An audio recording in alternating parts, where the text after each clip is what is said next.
크리스천은 가던 길에서 벗어나 도움을 구하려고 율법주의자의 집으로 향했다. 마침내 그는 힘들게 언덕 가까이에 이르렀다. 언덕은 매우 높아 보였고 길은 경사가 매우 급해 보였다. 크리스천은 언덕이 자신의 머리 위로 떨어지지 않을까 두려워서 감히 앞으로 나아갈 수 없었다. 그래서 크리스천은 그곳에서 잠시 서서 무엇을 어떻게 해야 할지 망설이고 있었다. 또한 그의 짐은 그가 원래 가던 길에 있을 때보다 더욱 무거워 보였다. 언덕에서 불길이 솟구쳐 나왔고 크리스천은 자신이 불길에 타 죽을지도 모른다는 두려움을 느꼈다.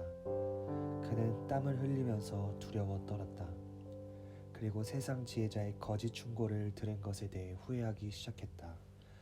바로 그때 크리스천은 전도자가 자신을 만나기 위해 오는 것을 보았다. 전도자를 보자 크리스천은 수치심으로 얼굴이 빨개졌다. 전도자는 점점 가까이 다가왔으며 마침내 그에게 이르렀다. 그리고 크리스천에게 이유를 캐묻기 시작했다. 전도자: 크리스천 씨, 여기서 무엇을 하고 있습니까? 전도자의 질문에 크리스천은 어떻게 대답해야 할지 몰랐다. 따라서 전도자 앞에서 말없이 서 있었다. 전도자가 물었다. 전도자: 당신은 멸망의 도시 밖에서 울고 있던 사람이 아닙니까? 크리스천: 예, 선생님, 바로 접니다. 전도자: 제가 당신에게 작고 좁은 문으로 가는 길을 가르쳐 드리지 않았습니까? 크리스천: 예. 전도자: 그런데 왜 이렇게 빨리 길을 바꾸었습니까? 당신은 지금 좁은 문으로 가는 길에서 벗어났습니다. 크리스천: 저는 절망의 수렁에서 빠져나오자마자 신사 한 분을 만났습니다. 그는 제 앞에 있는 마을에 가면 저의 짐을 벗겨줄 수 있는 사람을 만날 수 있다고 설득했습니다. 전도자: 그는 무엇을 하는 사람입니까? 크리스천: 그는 신사처럼 보였습니다.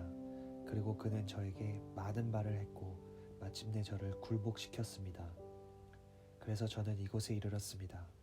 그러나 제가 언덕을 바라보니 언덕 위에 걸려있는 길이 저의 머리 위로 떨어질 것 같아서 멈춰 서 있었습니다. 전도자: 그 신사가 당신에게 뭐라고 말했습니까? 크리스천: 어디로 가느냐고 물어서 사실대로 대답했습니다.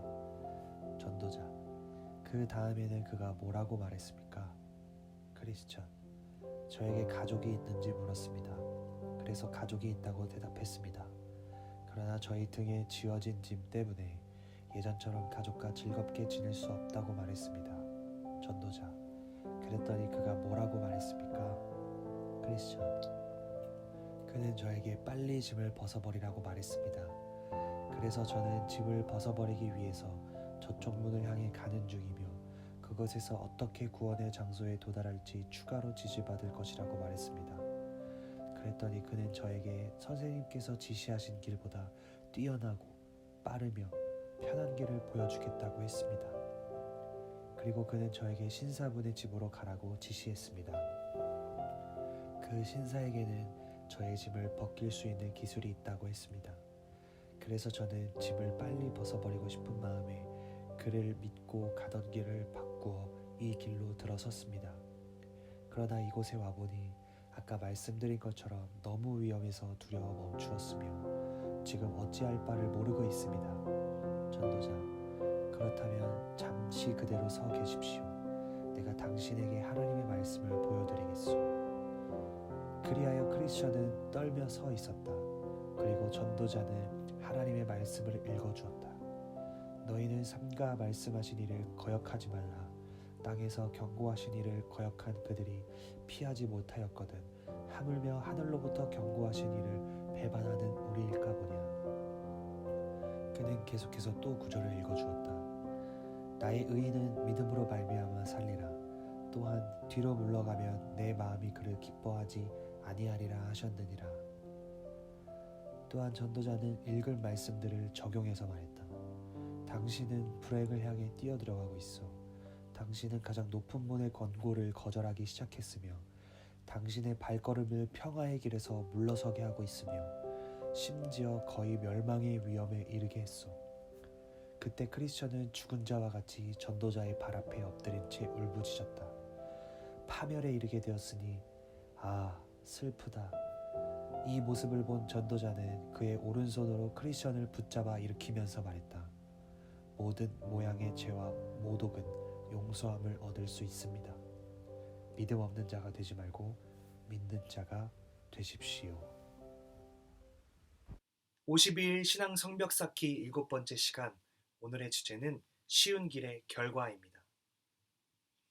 전도자는 일찍이 크리스천이 멸망의 도시에서 어디로 떠나야 할지 모를 때 나타나서 좁은 문을 향하여 가라고 지시해 준 인물입니다. 전도자는 크리스천이 잘못된 길로 들어서서 어떻게 해야 할지 모를 때 다시 나타났습니다. 전도자가 나타나자 크리스천은 전도자의 지시한 대로 행하지 않는 자신의 불순종이 기억나서 부끄러워했습니다. 무슨 이유로 금세 결심을 바꾸어 이 길로 들어선 것입니까? 하고 질문을 했을 때 크리스천은 어떠한 말도 할 수 없었습니다. 그러자 전도자는 다시 물었습니다.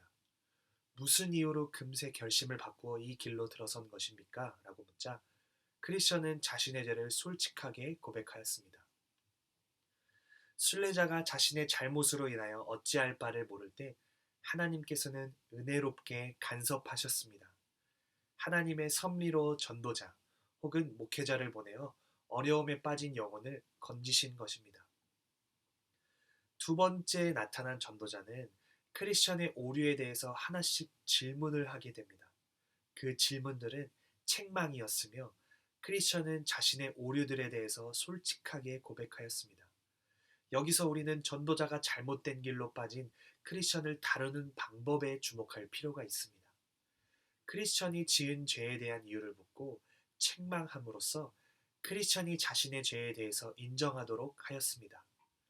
전도자가 이렇게 하는 이유는 회개의 첫 걸음이 자신의 오류와 죄를 인정하는 것에서부터 시작되기 때문입니다. 만약 전도자가 크리스천의 오류들을 덮어두고 여러 가지 위로의 말로 평안을 주려고 하였다면 오히려 그러한 말들은 진정한 평안을 줄 수 없었을 것입니다. 왜냐하면 하나님의 정하신 방법이 아니기 때문입니다. 크리스천은 자신의 죄를 세상 지혜자의 탓으로 돌리거나 다른 사람에게 돌리지 않았습니다. 이러한 모습은 크리스천이 진정으로 회개하고 있다는 증거가 됩니다. 전도자는 죄를 고백한 크리스천에게 하나님의 말씀을 거역하는 것은 죄이며 하나님께서는 믿음의 길에서 뒤로 물러가는 것을 기뻐하지 않는다는 말씀을 읽어주었습니다. 전도자는 하나님의 말씀을 통하여 크리스천이 어떠한 죄를 지었는가를 분명히 알도록 하였습니다. 사도 바울이 갈라디아 교회에 편지하여 그들의 오류를 분명히 알게 한 것과 같은 방법입니다. 전도자를 통하여 크리스천은 하나님의 말씀으로 자신이 지은 죄를 분명하게 알게 되었습니다. 전도자가 말씀으로 크리스천의 죄를 깨닫게 하여 그를 괴롭게 하는 것은 그의 양심을 부드럽게 만드는 작업이었습니다. 크리스천의 양심을 깨어있게 하여서 성령의 미세한 음성에도 응답하도록 만든 것입니다. 같은 경우로 사도 바울은 고린도 교회에 강력한 편지를 보내어 그들로 근신하게 만들었고 결국 회개하도록 만들었습니다. 전도자는 부드러운 심령을 가지고 크리스천에게 세상 지혜자의 정체와 그의 가르침 속에 들어있는 중대한 오류를 가르쳐 주었습니다. 세상 지혜자가 크리스천으로 하여금 바른 길에서 떠나게 한 것과 십자가를 꺼리도록 만들어 사망의 길로 가도록 만든 것을 설명하였습니다. 즉, 전도자는 크리스천이 어떻게 무엇을 회개해야 하는지를 상세히 설명한 것입니다. 이러한 전도자의 방법은 지혜로운 책망입니다. 그리고 전도자가 이렇게 하는 이유는 크리스천으로 하여금 죄를 미워하고 싸우도록 만들기 위해서입니다. 그리고 장래에 같은 유혹을 당할 때 크리스천으로 하여금 유혹들을 물리칠 수 있도록 만들기 위함입니다. 크리스천으로 하여금 그러한 죄에서 기꺼이 떠나도록 이렇게 책망하는 것입니다. 이와 같은 이유 때문에 전도자는 크리스천이 죄를 철저히 깨닫도록 인도하였으며 죄를 지은 원인까지도 알게 하였습니다. 전도자는 죄에 대해서 적당히 간과하지 않았습니다. 그러나 전도자는 단순히 크리스천의 죄를 책망하는 것으로 끝내지 않고 그에게 용서의 소망을 주었습니다.